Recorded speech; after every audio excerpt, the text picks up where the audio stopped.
Assalamualaikum warahmatullahi wabarakatuh. Salam sejahtera untuk kita semuanya. Halo Gemania, Kasur di sini. Kita ketemu lagi di channel Gema Edu Online. Salam semangat untuk para guru Indonesia yang akan mengikuti PPPK 2021. Semoga benar-benar terlaksana ya Bapak Ibu sekalian. Dan dimanapun Anda berada, kapanpun Anda menyaksikan video ini, semoga Anda sekalian dalam kondisi sehat dan hati yang bahagia.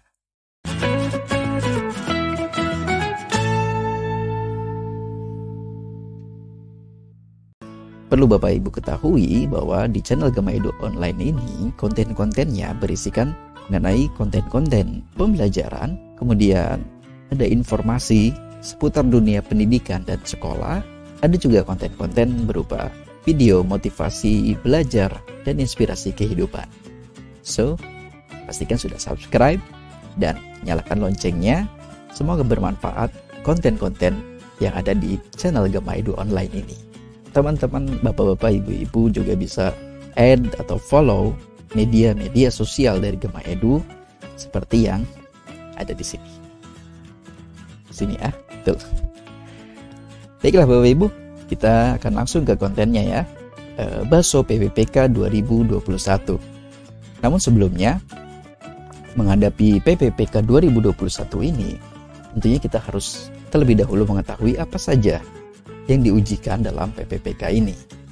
Nah, di sini bisa kita perhatikan bahwa pada PPPK itu berbeda ujiannya dengan CPNS.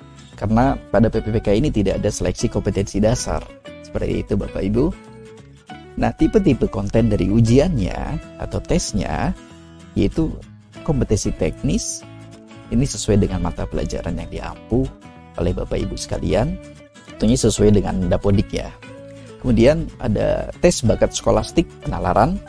Dan kedua komponen ini, komponen kompetensi teknis dan tes bakat skolastik ini, dua kompetensi ini menyumbang bobot sebesar 60%. Artinya bisa ya kita simpulkan bahwa dua subtes ini adalah subtes yang harus betul-betul kita perhatikan dan persiapkan dengan sebaik-baiknya, tanpa mengesampingkan subtes-subtes lain atau kompetensi-kompetensi lain. Baik Bapak Ibu, dengan banyaknya hal yang harus kita pelajari, yang harus kita kuasai, yang harus kita ingat kembali, maka kita harus menyiapkan strategi untuk belajar secara efektif menghadapi PPPK ini. Saya ingin menggarisbawahi di sini akan memberikan sorotan pada sebuah kalimat bahwa memperoleh informasi dengan melibatkan emosi. Emosi di sini bukan emosi marah-marah ya, emosi secara umum. Jadi memperoleh informasi dengan melibatkan emosi itu akan menjadikan memori jangka panjang, long term memory. Kita tahu ada short term memory, memori jangka pendek, dan long term memory, memori jangka panjang. Memori jangka panjang itu mungkin gambarnya seperti ini. Kadang-kala kita bertemu teman lama kita, entah itu teman waktu di tingkat sekolah dasar, sekolah menengah, atau mungkin teman kuliah yang ya sudah lama tidak berjumpa. Ada beberapa orang yang kita masih kenali, baik wajah maupun namanya. Namun ya kadangkala ada beberapa orang yang memang kita hanya kenali wajahnya namun lupa dengan namanya, atau jangan sampai lah kita lupa namanya, lupa wajahnya pula gitu. Kita bahkan kita nggak sadar, iya teman sekolah dulu atau teman kuliah dulu. Jangan sampai kejadian ya. Bukan apa-apa aja, saya hanya khawatir jangan-jangan ada sesuatu dengan memori Anda. Just kidding. Kenapa? Ada orang-orang yang kita ingat betul nama dan wajahnya, biasanya itu berkaitan dengan emosi. Memori kita selalu dipengaruhi oleh emosi. Untuk orang-orang yang aktif, yang melakukan hal-hal yang membuat kita kagum, atau lawan dari kagum, di situ ketika emosi kita ikut bereaksi pada saat itu, maka ingatan kita tentang orang tersebut dan hal tersebut pun akan menjadi long term memory. Begitu Bapak Ibu. Jadi memperoleh informasi dengan melibatkan emosi itu menjadikan memori jangka panjang. Dan itu yang sebaiknya kita lakukan pula dalam menghadapi PPPK ini. Baiklah, untuk mempelajari banyak hal secara cepat, saya di sini ingin berbagi informasi dari Jim Kwik. Jim Kwik ini adalah seorang pelatih otak dan ahli di level dunia mungkin ya, dalam speed reading, kemudian peningkatan memori, dan kinerja otak yang optimal. Menurut Jim Kwik, untuk mempelajari sesuatu secara cepat, maka kita harus menggunakan rumus be fast. To learn something faster, we have to be fast. Oke, what is be fast? Apa itu be fast menurut Jim Kwik? Be fast, kalau kita perhatikan komponen-komponen huruf yang menyusun be fast ini adalah B, E, F, A, S, T. Atau dalam bahasa Inggris mungkin B, E, F, A, S, T. Nah, pada be fast ini, B-nya adalah believe. Yes, believe. Ini berkaitan dengan keyakinan kita, kepercayaan kita terhadap diri kita sendiri. Apakah kita mampu atau tidak, kita bisa atau tidak. Itu tergantung dari belief kita. Kemudian, keyakinan yang lain adalah keyakinan terhadap apa yang kita pelajari. Nah, nanti di sesi lain kita bisa berdiskusi tentang be fast ini lebih dalam. Ya. Saya hanya ingin mengenalkan bahwa B pada be fast adalah belief, keyakinan kita. You can if you think you can. And you can't if you think you can't. Begitu Bapak Ibu. Jadi segala sesuatunya berawal dari keyakinan kita, dari pikiran kita. Oke, kemudian E atau I pada be fast adalah exercise. Ya, latihan. Latihan yang saya maksudkan di sini adalah latihan secara fisik. Artinya kita bergerak, beraktivitas, exercise. Nah, berkaitan dengan latihan yang melibatkan dan mendukung daya kerja otak kita, mungkin saya ingin mengenalkan gerakan seperti ini dan seperti ini. Oke, boleh diikuti Bapak Ibu. Ini kita akan balik. Dan kita balik lagi. Kita balik lagi. Semakin cepat, semakin cepat, semakin cepat. Oke. Bapak Ibu bisa latih ini. Oh, kalau yang sudah bisa, oke. Mantap. Dan ini perlu dilatih karena ini melibatkan koordinasi antara otak dan organ tubuh. Begitu bagian-bagian otak yang tidak akan kita bahas pada video ini. Jadi exercise, kita harus melakukan aktivitas, berlatih serta aktivitas. Mungkin kita bisa jogging, kita bisa apapun lah yang berupa exercise, melibatkan gerakan fisik. Kemudian F pada be fast adalah forget. Ya, forget, lupakan. Apa yang kita lupakan? Lupakan tentang apa ya? Lupakan bahwa kita tahu tentang sebuah hal, lupakan bahwa kita mahir dalam sebuah hal ketika kita ingin mempelajari suatu hal baru atau suatu hal yang berkaitan dengan apa yang sudah kita ketahui tersebut. Karena ketika kita mengosongkan sementara isi gelas, maka gelas tersebut akan dengan mudah diisi dengan cairan yang baru. Begitupun ketika kita belajar, forget. Sementara waktu kita lupakan hal-hal yang sudah kita tahu, dan kita berfokus pada apa yang akan, informasi-informasi apa yang akan kita masukkan ke dalam otak kita atau yang akan kita terima. Itu F pada be fast. Kemudian E atau A pada be fast adalah aktif. Yes, aktif. Kita harus aktif. Ketika mau belajar sesuatu, kita harus aktif. Ketika sedikit tidak mengerti atau kita tidak yakin dengan apa yang kita pahami, maka kita bisa bertanya, berdiskusi dengan pasangan, mungkin dengan keluarga, atau kita bisa berdiskusi di channel Gema Edu Online ini. Dalam video ini pun boleh, atau Bapak Ibu bisa menghubungi media sosial Gema Edu dalam berbagai macam platform seperti di sini. Betul ya, saya nunjuknya karena saya nggak lihat tampilannya. Jadi silakan Bapak Ibu menghubungi kami dan kita akan berdiskusi tentang terutama dalam fokus PPPK ini. So, active. And then kemudian S pada be fast adalah state. State ini adalah keadaan, situasi emosional kita, atau mungkin lebih bisa kita katakan mood. Nah, ini berkaitan dengan mood juga. Karena begini, kadang-kala kalau kita perhatikan ketika kita mengajar di dalam kelas, ketika siswa, para peserta didik itu terlihat mengalami kebosanan, sedang tidak mood untuk belajar, maka efektivitas dari kegiatan pembelajaran itu sendiri akan menurun. Atau bahkan kalau bosan itu dalam skala mood, dalam skala situasi perasaan, itu jika ada skala 0 sampai 10, bosan ini kita posisikan di posisi skala 0, maka apapun dikalikan 0, yes, hasilnya akan 0. Jadi state, keadaan, emosi atau mood ini penting dalam mempelajari sesuatu. And then yang terakhir adalah T pada be fast adalah teach. Ya, mungkin Bapak Ibu guru sekalian, rekan-rekan pengajar,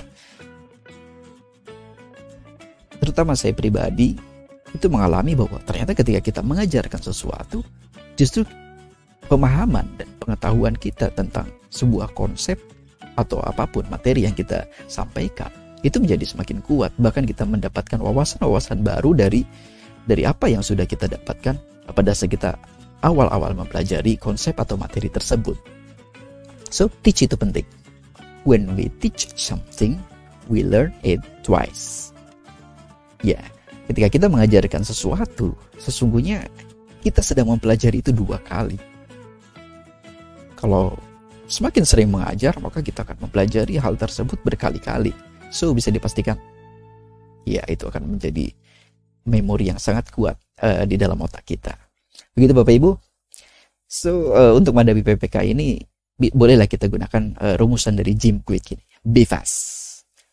To learn something faster, we have to be fast. Oke, nanti kita akan praktekin sama-sama ya. Kalau yang setuju atau kita nanti banyak berdiskusi lah. Baiklah Bapak Ibu. Jadi kembali ke topik utama, bahas soal PPPK. Pada video ini mungkin hanya ada beberapa hal saja, hanya beberapa kompetensi yang akan saya sharing, contoh-contoh soalnya, berikut bagaimana cara penyelesaiannya ala Gema Edu. Yang pertama adalah kompetensi bakat skolastik. Subtes PPPK, kompetensi bakat skolastik ini salah satu yang menyumbang tadi di bagian atas ya. Ini menjadi bagian penting dalam meningkatkan passing grade kita. Nah, bakat skolastik ini seperti saya sudah singgung di awal bahwa ini berkaitan dengan kemampuan kognitif. Jadi betul-betul dituntut kemampuan menganalisa, berpikir secara cerdas mungkin ya, dan logika berpikir yang benar. Oke, seperti apa soal-soalnya? Kita langsung ke contoh soal yang pertama. Baiklah, ini adalah contoh soal pada kompetensi bakat skolastik. Oke, boleh saya bacakan ya. Amin, Bambang, dan Cucu suka makan di restoran. Suka makan di restoran bersama. Oh iya, untuk soal-soal seperti ini, cara kita membaca soalnya ini juga turut menentukan pemahaman kita terhadap apa yang diinginkan oleh soal. So ini kita bisa berlatih untuk bagaimana cara membaca yang benar gitu ya, Bapak Ibu. Oke, saya ulangi. Amin, Bambang, dan Cucu suka makan di restoran bersama. Ketiganya dapat memesan sate atau soto. Jika Amin pesan sate, Bambang pesan soto. Salah satu dari Amin dan Cucu memesan sate. Bambang dan Cucu keduanya tidak memesan soto. Apakah yang dipesan oleh Amin dan Cucu berturut-turut? Baiklah Bapak Ibu, agar kita tidak keliru menganalisa soal ini, bagian yang harus kita perhatikan terlebih dahulu adalah di bagian sini. Apakah yang dipesan oleh Amin dan Cucu? Oke, jadi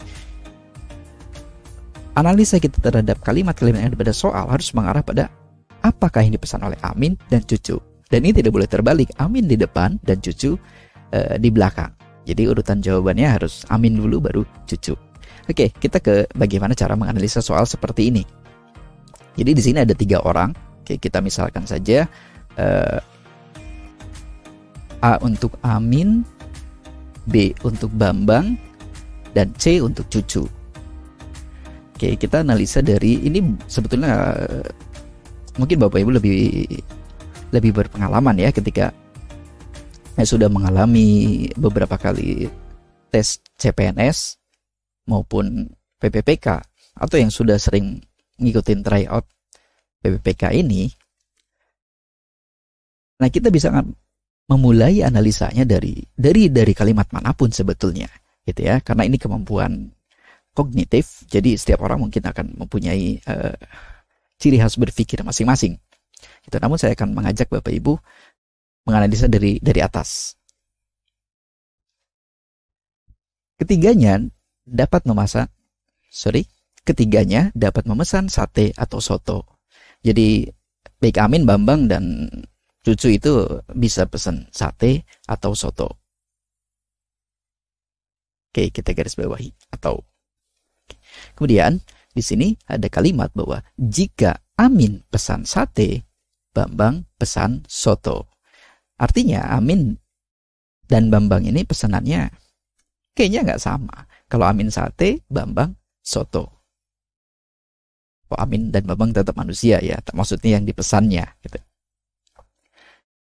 Oke, kalimat berikutnya. Salah satu dari Amin dan Cucu memesan sate. Nah, di sini sudah jelas ya bahwa salah satu, hanya salah satu. Kalau nggak Amin, ya Cucu. Tidak mungkin mereka dua-duanya memesan sate. Oke, jelas ya Bapak Ibu. Kemudian pada kalimat berikutnya, Bambang dan Cucu keduanya tidak memesan soto. Nah, menurut saya inilah kalimat penentunya untuk kita memulai analisa soal ini. Bambang dan Cucu keduanya tidak memesan soto. Jadi sudah jelas Bambang itu pesan sate dan Cucu pun memesan sate. Karena keduanya tidak memesan soto. Nah, tinggal kita analisa bagaimana dengan pesanan Amin. Nah, kita bisa ambil dari manapun. Jika Amin pesan sate, Bambang pesan soto. Oke, di sini Bambangnya pesan sate. Apakah Amin pesan soto? Oke, kita cek kalimat berikutnya. Salah satu dari Amin dan Cucu memesan sate. Oke, di sini sudah jelas Cucu memesan sate. Nah, ketika salah satunya bukan si Cucu ya, Mas Cucu ini memesan sate, maka Amin akan memesan yang berbeda, yaitu soto. Nah, kita fokus kembali pada apa yang diinginkan. Pertanyaan yang diinginkan oleh soal itu apakah yang dipesan oleh Amin dan Cucu berturut-turut. Oke, jadi Amin ini memesan soto dan Cucu memesan sate. Begitu Bapak Ibu. Jadi sudah jelas ya bahwa di sini jawabannya itu harus berurutan, berturut-turut. Amin dulu memesan soto dan Cucu memesan sate. Jadi Amin itu soto pesanannya dan Cucu itu sate pesanannya. Sehingga jawaban dari soal ini adalah A. Begitu Bapak Ibu. Semoga bisa diterima logika dan rasionalisasi dalam menganalisa soal ini ala Gema Edu, ala Kasur. Oke, silakan untuk Bapak Ibu yang mempunyai pendapat berbeda atau ada sesuatu yang ingin ditanyakan, disampaikan, boleh tulisin di kolom komentar di bawah. Oke, kita lanjut soal berikutnya ya. Semua orang memakai topi, juga memakai dasi. Rudi memakai topi. Oke, ini harusnya ada titik ya Bapak Ibu. Ada titik di sini. Ini pun harusnya huruf kapital. Kesimpulan yang tepat adalah, oke, ini boleh saya gambarin seperti ini. Ini ada dalam, kalau kita mempelajari, masih ingat pelajaran tentang sebuah materi dalam matematika, ada yang namanya logika matematika. Nah, dalam logika matematika ini ada sebuah bahasan, yaitu pada penarikan kesimpulan.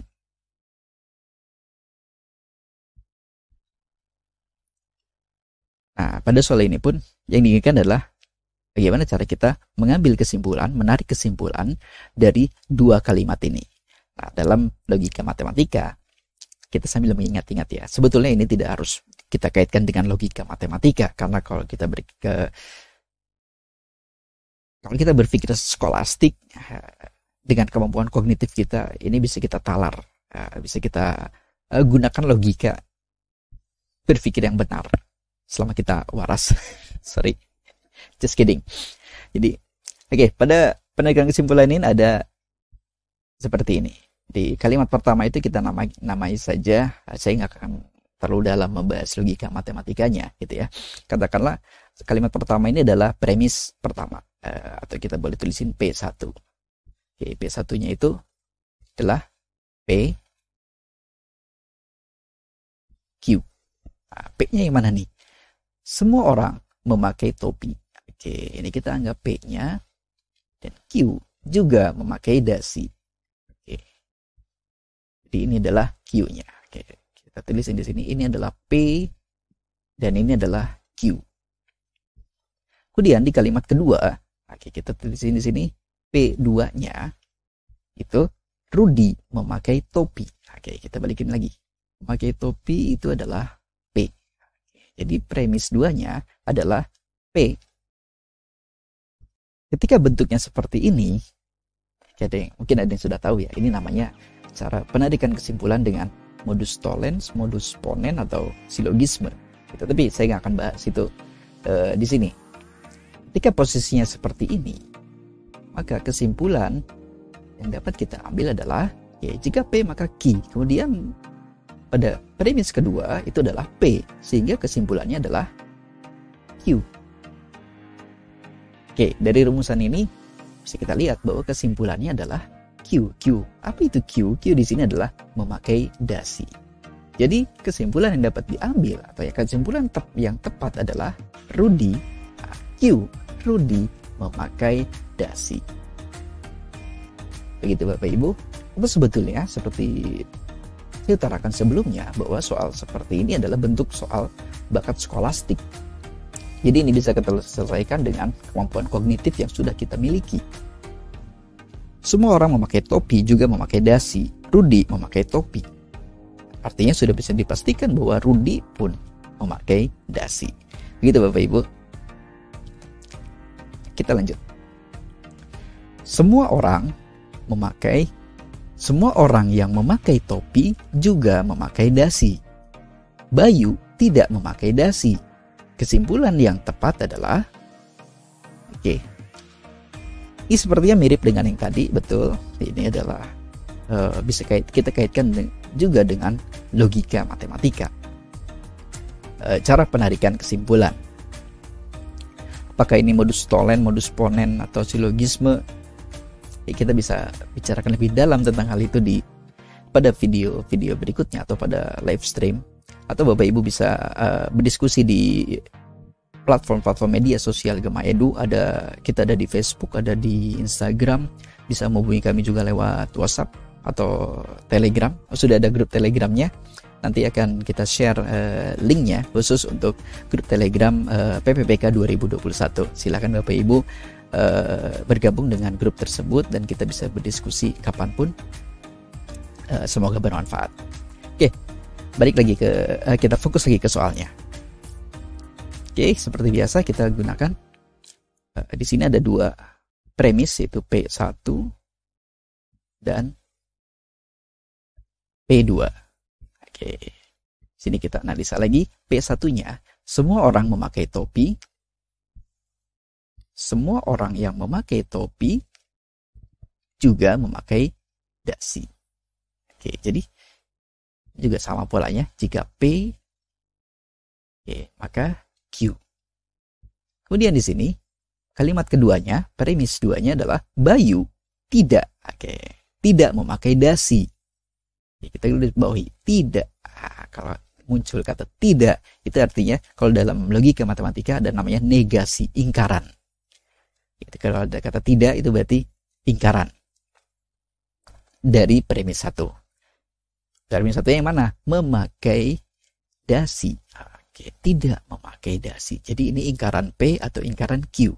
Memakai dasi adalah, kita kasih nama dulu. Memakai topi itu P dan memakai dasi itu Q. Sehingga tidak memakai dasi adalah negasi Q. Nah, ketika bentuknya seperti ini, maka kesimpulan yang dapat kita ambil adalah jika P maka Q. Pada premis 2 itu adalah negasi Q. Maka modus ponens atau modus tollens. Kita nanti banyak diskusi ya di grup Telegram atau melalui platform media sosial Gema Edu yang bisa Bapak Ibu add, follow atau subscribe channel Gema Edu online ini untuk mungkin nanti kita akan bahas mendalam tentang logika matematika ini pada video-video selanjutnya. Next. Jika P maka Q. Premis 2-nya adalah negasi Q. Maka kesimpulan yang dapat kita ambil adalah negasi P. What is P? P di sini adalah memakai topi. Sehingga negasi P adalah tidak memakai topi. Jadi kesimpulan yang dapat diambil adalah Bayu tidak memakai topi. Begitu Bapak Ibu. Ini adalah contoh soal dari tes bakat skolastik. Kita ke soal selanjutnya. Ini soalnya agak panjang. Hati-hati dengan soal seperti ini. Jangan sampai kita terjebak dalam bentuk pertanyaan seperti ini, sehingga kita akan berlama-lama menganalisa soalnya tanpa sadar bahwa waktu yang sudah kita gunakan untuk menganalisa soal ini sudah terlalu lama. Dari gambaran tadi, kurang lebih rata-rata waktu pengerjaan setiap butir soal kita adalah 1 menit. Jadi kita upayakan seefektif mungkin dan kita akan gunakan strategi yang benar. Triknya menyelesaikan soal ini adalah kita analisa dari pilihan jawaban. Kita bacakan dulu soalnya. Ada 8 pasien yang sedang antri untuk pelayanan kesehatan terdiri dari atas A, B, C, D, E, F, G, H. A, B, C, D, E, F, G, H. 8 ya, betul. Di ruang tunggu antri terdapat 2 baris kursi yang berhadapan dengan masing-masing 4 tempat duduk. Sampai sini boleh kita gambarin dulu deh. Ya. Ada 2 baris kursi yang berhadapan, masing-masing 4 tempat duduk. Jadi di sini ada 2 baris, di mana masing-masing adalah 4 tempat duduk. Kurang lebih gambarannya seperti ini Bapak Ibu. Ini baris pertama. Dan ini baris kedua. Berikutnya adalah informasi yang harus kita dapatkan adalah berhadapan. Jadi 2 baris ini saling berhadapan. Seperti ini arahnya. Kita akan gali informasinya dengan cepat. A duduk di sebelah D dan tidak sebaris dengan G. A duduk di sebelah D. Di sebelah ya. Jadi persis di sebelahnya. Tapi tidak sebaris dengan G. Informasinya adalah kalau A di sini, maka G-nya di sini. Dan D-nya di sini. Itu tepat di sebelah A. Dan A ini tidak sebaris dengan G. Sehingga D pun tidak sebaris dengan G. B berhadapan dengan H. Ini informasi yang tidak terlalu spesifik. Jadi kita boleh abaikan dulu. Kemudian C berhadapan dengan D. Ini pun kalau ini sudah jelas. C berhadapan dengan D. Kita sudah dapatkan D di sini, maka C-nya ada di sini, berhadapan dengan D. Kita balik lagi ke kalimat sebelumnya. B berhadapan dengan H. Tetap kita belum menemukan ya Bapak Ibu posisi B dan H yang benar, yang tepat, karena tidak spesifik. Kita lanjutin. E tidak berdekatan dengan G, namun berhadapan dengan A. E tidak berdekatan dengan G, namun berhadapan dengan A. Di sini E itu berhadapan dengan A. Jadi sebetulnya ini informasi pentingnya. Jadi di sini bukan G, tapi E. Gitu Bapak Ibu. Di E itu berhadapan dengan A. Kalau tadi G ini hanya informasinya tidak sebaris dengan A. Jadi G itu bisa dimanapun sebetulnya. Kita koreksi ya. Jadi di sini adalah E. And then informasi berikutnya adalah B dan G berada pada satu baris kursi namun tidak berdekatan. Oke, kita misalkan di sini G, maka B-nya itu di sini. Pada satu baris namun tidak berdekatan. Oke, betul ya? G di sini, B di sini. Sehingga kita langsung bisa memasukkan informasi yang ini. B berhadapan dengan H. So, sudah pasti di sini adalah H. Dan ada satu huruf yang tidak dibahas di sini dan memang tidak perlu ada penjelasan apapun karena sudah pasti di sini adalah F. Gitu Bapak Ibu. Jadi boleh kita langsung isiin ke sini. Di atas itu adalah F, A, D, H, dan di bawah adalah G, E, C, B. Oke. Ini bisa kita lakukan dengan cepat.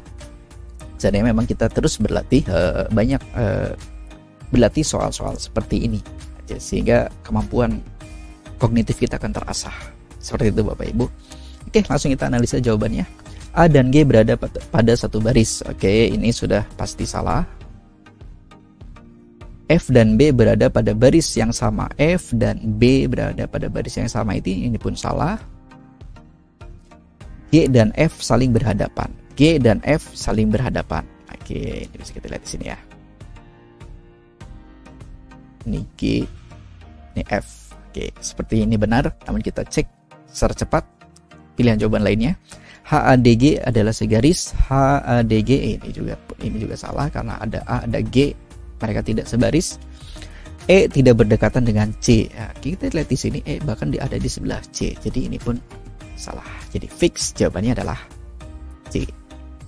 G dan F saling berhadapan. Seperti itu Bapak Ibu. Sekali lagi untuk yang punya tanggapan atau pandangan lain terhadap soal bentuk seperti ini, silakan tuliskan di kolom komentar atau bisa menghubungi kami Gema Edu di platform media sosial yang dapat Bapak Ibu hubungi kapanpun, dan kami akan berusaha merespon semuanya. Namun mohon maaf jika karena keterbatasan kami tidak dapat merespon setiap tanggapan atau pertanyaan dari Bapak Ibu semua gitu.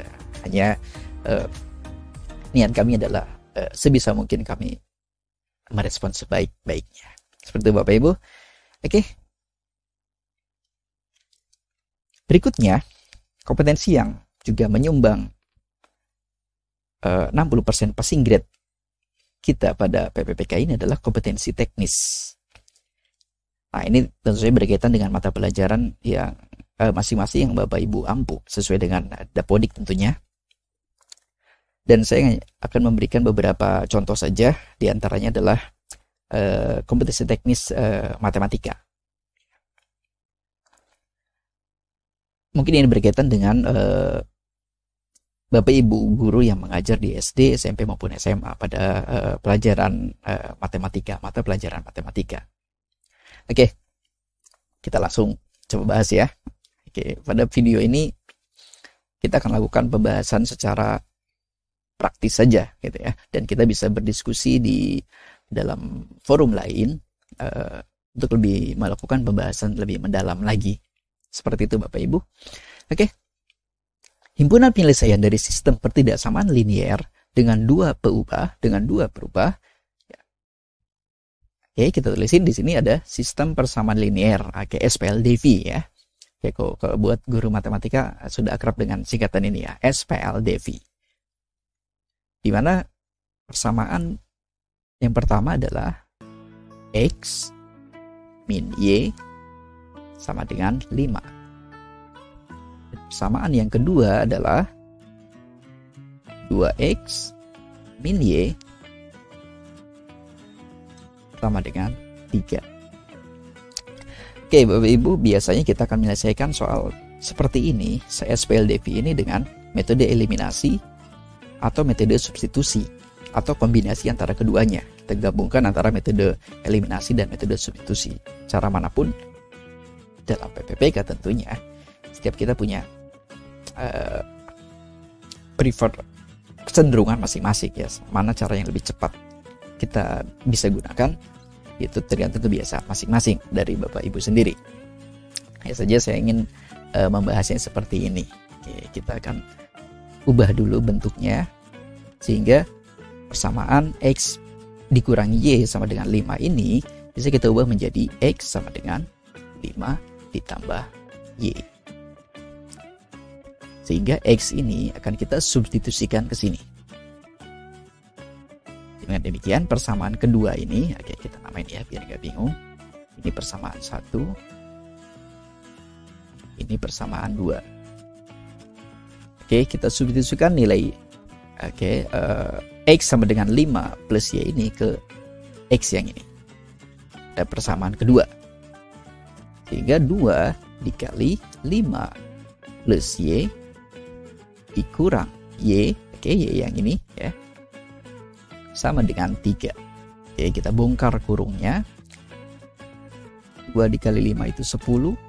Ditambah 2Y min Y sama dengan 3. 2Y dan min Y ini bisa kita selesaikan ya secara aljabar, sehingga 2Y min Y itu akan kita menemukan Y, dan 10 ini akan kita pindahkan ke sini. Oke, istilahnya kita karena terbiasa bilang pindah ruas ya, padahal sebetulnya tidak seperti itu Bapak Ibu.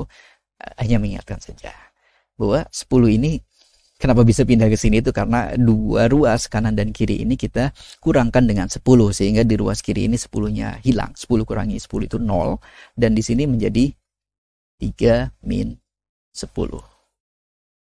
Dan dari sini kita dapatkan bahwa Y sama dengan negatif 7. Oke Bapak Ibu, kita sudah dapat nilainya adalah Y sama dengan negatif 7. Nah, Y sama dengan negatif 7 ini kita akan substitusikan ke persamaan yang ini untuk mengganti Y yang sebelah sini. Sehingga ini kita akan tuliskan menjadi 5 ditambah, oke kita tulis ini ya, X sama dengan 5 ditambah Y-nya sudah ada yaitu negatif 7. 5 ditambah negatif 7 adalah negatif 2. Oke, kita sudah dapat X-nya adalah negatif 2 dan Y-nya adalah negatif 7. Jadi jawabannya adalah C. Begitu Bapak Ibu. Seperti saya utarakan sebelumnya bahwa setiap kita akan punya metode strategi masing-masing. Namun ya begini adalah cara penyelesaian ala Gema Edu, ala kasur dari Gema Edu. Kalau ada yang berbeda pendapat, ada yang punya tanggapan atau pertanyaan, jangan ragu untuk tuliskan di kolom komentar atau menghubungi kami di platform media sosial Gema Edu. Next, soal berikutnya.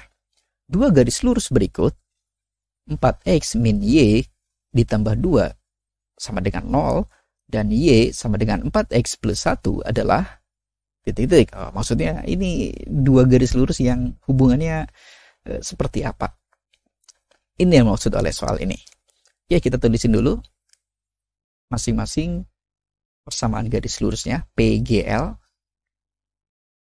Yang pertama adalah 4X min Y ditambah 2 sama dengan 0. Oke, ditambah 2.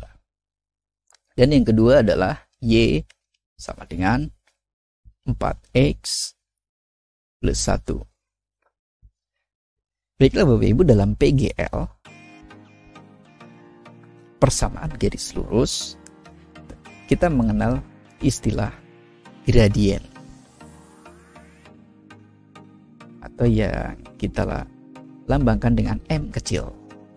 Dan salah satu bentuk dari PGL, bentuk dari persamaan garis lurus adalah melibatkan gradien ini adalah Y sama dengan MX plus C. Ya, dengan M ini adalah gradien. Kemudian, nah di sini bisa kita lihat pada persamaan garis yang sebelah kanan ini bentuknya sudah persis sama ya. Y sama dengan M. Oke, jadi ini adalah M-nya. MX plus C. Jadi persamaan yang sebelah kanan ini M-nya adalah 4. Oke, kita akan analisa persamaan yang sebelah kiri ini. Dapatkah kita ubah menjadi bentuk PGL seperti ini? Karena Y-nya ini positif, maka ini negatif. Ini kita balik lagi. Iya, kita maklumin aja lah. Kita pindah ruas ke kanan ya. Min Y ini pindah ruas ke kanan sehingga menjadi positif Y. Namun saya akan tuliskan di sebelah kiri sini. Sehingga ini tidak berubah. Y sama dengan 4X plus 2. Oke, sudah sama ya Bapak Ibu. Y sama dengan MX plus C. Y sama dengan MX plus C. Dan ini adalah M-nya. Sehingga M yang ini pun adalah 4. Gradiennya juga 4. Oke, biar nggak bingung, ini kita namain aja M1 dan ini adalah M2. Dan pada persamaan garis lurus, jika M1 sama dengan M2, kita lihat di sini M1-nya adalah 4 dan M2-nya juga 4. Artinya M1 sama dengan M2. Artinya dua garis ini adalah dua garis yang sejajar. So, jawabannya adalah B, sejajar. Begitu Bapak Ibu. Semoga bisa diterima alternatif penyelesaian ini, solusi praktis ala kasur dari Gema Edu. Oke, soal berikutnya. Oke, ini kita istirahat dulu dari hitung-hitungan matematika. Faktor abiotik, ini masih dalam kompetisi teknis. Faktor abiotik yang mempengaruhi faktor biotik adalah, ini soal yang pendek, tapi kita harus betul-betul jeli, teliti, cermat dalam menganalisa soalnya. Kita lihat di sini, faktor abiotik. Jadi kata kuncinya adalah abiotik, biotik, dan mempengaruhi. Hati-hati, jangan lewatkan ini, mempengaruhi. Jadi faktor abiotik yang mempengaruhi biotik, artinya yang menjadi sebab adalah abiotik. Dan karena faktor abiotik ini akan mengakibatkan sesuatu pada faktor biotik. Gitu Bapak Ibu. Jadi ini hubungan sebab akibatnya adalah abiotik sebagai sebab dan biotik sebagai akibat. Oke, kita akan analisa dulu dari kalau soal seperti ini boleh kita analisa dua pilihan yang awal aja dulu. Tuh. Yang pertama, benih. Benih ini adalah faktor biotik. Cepat tumbuh pada kondisi gelap. Oke, kondisi gelap ini adalah faktor abiotik. Jadi boleh saya tulis di sini ya. Benih ini adalah biotik dan kondisi gelap ini adalah abiotik. Oke, dari hubungan ini sebelum kita bahas, kita yang kedua, opsi B dulu. Udara bersih disebabkan masih banyak tumbuhan. Ini posisinya terbalik Bapak Ibu ya. Yang ini adalah abiotik dan di sini adalah biotik. Jadi kebalik posisinya nih ya. Jadi enak kita ngebandinginnya nih. Pasti salah satunya ada yang benar. Oke, kita ingat lagi di sini bahwa hubungannya adalah faktor abiotik sebagai penyebab dan biotik sebagai akibat. Kita analisa di sini. Benih cepat tumbuh pada kondisi gelap. Artinya benih ini abiotik akan cepat tumbuh. Jadi penyebabnya adalah kondisi gelap, abiotik. Kayaknya A benar. Kita cek yang B. Udara bersih disebabkan masih banyak tumbuhan. Oke, sudah jelas di sini. Yang menjadi penyebab adalah biotik dan akibatnya adalah abiotik. Jadi tidak sesuai dengan soal. So, jawabannya adalah begitu Bapak Ibu. Dan soal seperti ini akan bisa kita jawab dengan cepat jika kita mengasah kemampuan kognitif kita. Salah satunya adalah dengan belajar. Oke, next ya. Kita ke soal berikutnya. Hasil bagi dua buah bilangan adalah 5. Jika jumlah dua bilangan bulat tersebut adalah 36, maka hasil kali kedua bilangan bulat tersebut adalah titik-titik. Oke, untuk soal seperti ini biasanya kita harus mengubahnya menjadi kalimat matematika. Dan langkah pertama adalah dengan melakukan permisalan. Di sini sudah jelas ada dua buah bilangan. Kita boleh misalin A, B, X, Y atau apapun. Tapi kita ambil saja bilangan pertama adalah A dan bilangan kedua adalah B. Oke, kata soal ini, kata kalimat pertama, hasil bagi dua buah bilangan adalah 5. Jadi kalau A ini kita bagi dengan B, hasilnya adalah 5. Kemudian pada kalimat berikutnya, jika jumlah dua bilangan bulat tersebut adalah 36, jumlah di sini bagi, gitu ya, itu kata-kata kuncinya. Kalau kita jumlahin A dan B ini, itu hasilnya adalah 36. Oke Bapak Ibu, ini boleh kita mulai dari yang kiri maupun yang kanan, tergantung Bapak Ibu terlatihnya, terbiasanya dengan yang mana. Yang jelas waktu kita adalah maksimal 1 menit. Oke, saya akan mulai dari sini deh, dari kiri. Sehingga B ini kalau kita pindah ruas lagi deh. Kalau B ini artinya ruas kiri dan ruas kanan, untuk menghilangkan B harus kita kalikan dengan B, sehingga di sini A per B dikali B, gitu ya, dan B-nya akan menjadi 1, hilang, gitu ya, tidak dituliskan, sehingga di sini menjadi A sama dengan 5B, dan inilah yang akan kita substitusikan ke persamaan ini. Jadi 5B ini, A sama dengan 5B ini akan kita substitusikan menggantikan A yang ini. Sehingga di sini bisa kita tuliskan 5B ditambah B sama dengan 36. 5B ditambah B adalah 6B. Maka B-nya adalah 6B adalah 36. Maka B-nya adalah 36 dibagi 6, yaitu 6. B-nya adalah 6. Selanjutnya tinggal kita substitusi ke sini. Ya, ini kurang jelas ya, saya tulis ulang di sini. A sama dengan 5B dan B-nya sudah dapat adalah 6. Sehingga A ini adalah 5 dikali A-nya adalah 30. Oke, A-nya 30, B-nya 6. Yang ditanyakan adalah hasil kali kedua bilangan. Jadi yang ditanyakan adalah dikali B. Sehingga tinggal kita masukin nilai-nilainya, kita substitusi masing-masing nilainya. A adalah 30 dan B adalah ini kali ya, 30 kali 6 adalah 180. Oke, dapat terjawab soal ini 180. Lanjut ya. Diketahui umur Tono sepertiga umur ayah, 1/3 umur ayah. Jika Tono sama dengan 16 tahun dan umur ibu 5/6 umur ayah, maka umur ibu adalah, saya akan mendemonstrasikan bagaimana cara menyelesaikan soal ini dengan waktu yang efektif namun tepat, gitu ya. Ala kasur dari Gema Edu. Yang akan menjadi acuan di sini adalah umur Tono.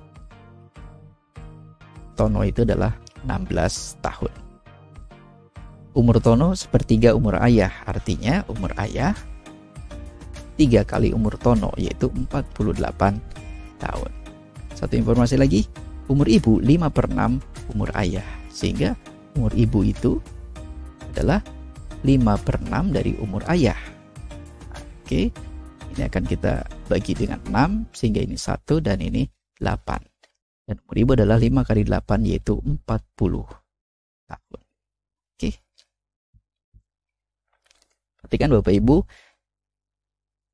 ini soal yang sebetulnya bisa kita selesaikan tanpa rumus, hanya dengan kemampuan kognitif. So, to learn something, everything faster, we have to be fast. Dan saya Kasur dari Gema Edu siap menemani Bapak Ibu sekalian untuk menghadapi PPPK 2021. Yang belum subscribe dulu channel YouTube Gema Edu Online ini. Jangan ragu untuk menghubungi kami, menghubungi saya pada kontak-kontak kami di sini. Baiklah Bapak Ibu, itu tadi beberapa contoh soal dari 2 kompetensi yang kita bahas pada video ini. Kami dari Gema Edu mempunyai program BASO PPPK 2021. Ini adalah dari kami Gema Edu untuk guru Indonesia. Kita kembali ke layar. Saya ingin mengingatkan kepada kita semua bahwa optimis dalam berjuang itu adalah suatu hal yang penting. Dan saya juga ingin berbagi sebuah konsep, sebuah wawasan tentang the law of attraction. The law of attraction, hukum tarik-menarik. Ini adalah hukum tarik-menarik antara kita dengan lingkungan, dengan alam semesta. Bapak Ibu guru Indonesia yang luar biasa, dalam the law of attraction, sari pertama yang bisa kita dapatkan adalah bahwa energi manusia, energi kita itu akan terdorong ke arah fokus atau pusat perhatian mana yang kita tuju. Mungkin sederhananya seperti ini, bahwa ketika kita menginginkan sesuatu, benar-benar semakin kita benar-benar serius menginginkan sesuatu, maka energi kita pun akan mengarah ke sana. Setiap makanan yang kita makan, setiap udara yang kita hirup, semuanya akan menjadikan energi untuk mencapai tujuan tersebut. So, fokus. Ini adalah hal yang penting. Kemudian, sari berikutnya dari the law of attraction adalah bahwa sesungguhnya kita manusia itu tidak menyadari bahwa potensi yang kita miliki itu jauh lebih besar dari yang kita bayangkan, dari yang kita sadari. Percaya atau tidak, bahwa mungkin siapa orang jenius di dunia ini, Albert Einstein atau yang lebih dekat dengan kita almarhum Eyang Habibie, Bapak B.J. Habibie. Rasanya kalau dari sisi ukuran volume otaknya itu masih dalam kisaran standar. Dia manusia normal, sama seperti dengan kita. Tapi kenapa beliau menjadi orang-orang yang luar biasa dalam belajar, dalam ilmu pengetahuan? Itu disebabkan karena adanya konektivitas yang sangat banyak di dalam otaknya. Sehingga itu menciptakan kemampuan atau yang kita kenal dengan kecerdasan. Dan kita pun sebetulnya bisa mencapai itu selama kita juga mau melakukan hal yang sama seperti yang mereka lakukan. Dan bisa dipastikan orang-orang seperti itu yang mempunyai konektivitas jaringan, syaraf, neuron, dan apapun di dalam otak mereka semakin kompleks, semakin banyak, semakin terhubung, semakin informasi yang dimiliki semakin banyak, memorinya semakin baik, mereka pasti adalah orang-orang yang belajar. So, kata kuncinya adalah belajar. Belajar apapun. Belajar dimanapun. Kita buat otak kita terus aktif sehingga terlatih. Begitu Bapak Ibu. Kemudian, sari dari the law of attraction berikutnya adalah bahwa apa yang kita pikirkan itulah yang akan mendorong baik diri kita maupun lingkungan maupun semesta untuk mewujudkan seperti apa yang kita pikirkan. Oke, nanti kita juga bisa berdiskusi tentang the law of attraction ini di lain kesempatan atau di lain forum. Jangan ragu untuk hubungi kami Gema Edu melalui berbagai macam platform media sosial yang sudah kami sediakan untuk guru Indonesia. Dan akhirnya saya akan tutup video ini dengan sebuah quote dari Henry Ford. Bila Anda berpikir Anda bisa, maka Anda benar. Bila Anda berpikir Anda tidak bisa, maka Anda pun benar. Ketika seseorang berpikir tidak bisa, sesungguhnya dia telah membuang kesempatan untuk menjadi bisa. Saya Suryandi Nugraha, kasur di sini di channel Gema Edu Online ini. Jangan lupa subscribe, jangan lupa follow media sosial kami, jangan lupa add media sosial kami, dan share, bagikan kepada siapapun yang membutuhkan. Jagalah kesehatan dan jangan lupa bahagia. Wassalamualaikum warahmatullahi wabarakatuh. Salam sejahtera buat semuanya. Salam semangat untuk guru Indonesia.